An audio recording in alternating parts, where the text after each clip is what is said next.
అందరికీ నమస్కారం. ఈరోజు మహారాష్ట్రలో ఎస్పెషల్లీ ముంబై చుట్టుపక్కల వచ్చేసి మున్సిపల్ ఎన్నికలు జరుగుతోంది. అక్కడ శివసేన ఠాక్రే వర్గం, ఎంఎన్ఎస్ మహారాష్ట్ర నవనిర్మాణ సేన ఏదో ఉండే రాజ్ ఠాక్రే. ఈ రాజ్ ఠాక్రే వచ్చేసి బాల్ ఠాక్రే తమ్ముడు కొడుకు, అన్న కొడుకు. బాల్ ఠాక్రేకి యాక్చువల్ రాజ్ ఠాక్రే ఇష్టమైనాడు, వారసుడు అతను అనుకున్నాడు. బట్ ఈ లోపల సొంత కొడుకు ఉద్ధవ్ ఠాక్రే ఉన్నాడు కదా, వచ్చిన్నాడు, సపరేట్ పార్టీ పెట్టి అయిపోయింది. వాళ్ళు ఇప్పుడు ఏం చేస్తున్నారు, మరలా ఏకమయ్యారు. ఎందుకు? బీజేపీ దున్నేస్తుంది అక్కడ. అండ్ షిండే వరకు ఉంది శివసేన, వాళ్ళు సెకండ్ ప్లేస్లో ఉండిపోయినారు. ఇక కాంగ్రెస్, ఎన్సీపీ ఇవన్నీ ఉంటే ఉన్నారులే. కానీ ఇప్పుడు ఈ ఠాక్రే కుటుంబం వాళ్ళు ఎవరైతే ఉన్నారో వాళ్ళ పట్టు నిలుపుకోవాలంటే అక్కడ మరలా ఒక కొత్త సిద్ధాంతం తెర మీదకి తీసుకురావాలి. గతంలో వీళ్ళు హిందువులు అన్నారు, ఆ తర్వాత వచ్చేసి బీహార్ వాళ్ళని ఉత్తరప్రదేశ్లో వెళ్ళగొట్టాలి అదని ఇదని అన్నారు, మరాఠానే మహారాష్ట్ర అన్నారు. ఇప్పుడు బీజేపీ స్ట్రాంగ్ అవుతుండేసరికి అక్కడ ఉన్నటువంటి ఎవరైనా టార్గెట్ చేయలేరు ఏంటన్నప్పుడు అన్నామలై, తమిళనాడు అన్నామలై అక్కడ ప్రచారం చేశాడు. అదನ್ನು పట్టుకొని సాంబార్ గోబ్యాక్, లుంగి గోబ్యాక్, అదినిదిని అంటూ మహారాష్ట్రలో ముంబైలో మరాఠీలో ఉంటానన్నట్టు పిచ్చి పిచ్చి ఏదో చేస్తున్నారు. ఈవిడకి ఇంటెన్షన్ చెప్పనా, వేర్పాటువాదాన్ని ప్రోత్సహించే వాడికి సంబంధించి వెనకాల నిలబడేవాడు ఎవడైతున్నాడు వాడు కూడా దుర్మార్గుడే.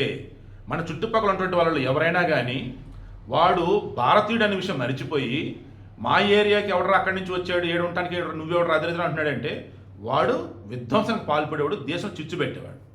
ఇప్పటికీ ఉత్తర భారతదేశం ఉన్నటువంటి చాలామంది మన దక్షిణ భారతదేశం తక్కువగా చేస్తూస్తారు.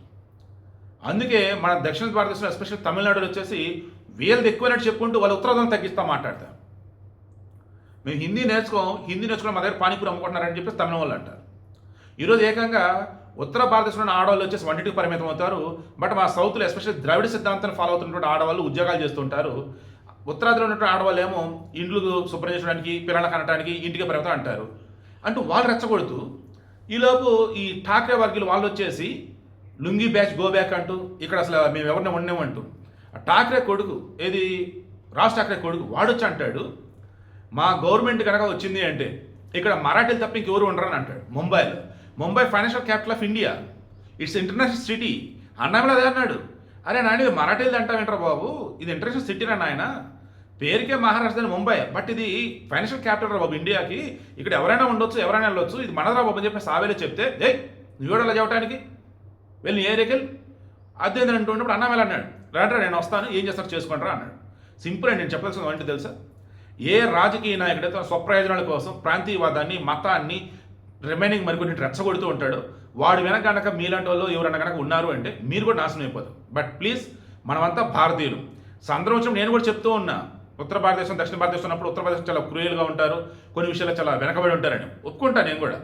బట్ వాళ్ళు మారాలని కోరుకున్నాను తప్ప వాళ్ళది వేరు మన వేరు ఎప్పుడు చెప్పలే. ఉత్తర భారతదేశంలో ఎంత పొగరంటే మొన్న ఉత్తరాఖండ్లో పాపం మన ఈశాన్య భారతదేశం ఉంది కదా, వాళ్ళు అనకూడదని పాపం అన్యాయంగా ఒకరిని కొట్టి చంపారు, నువ్వు చైనా వాళ్ళ ఉన్నావు ఎదురైదు అని చెప్పేసి.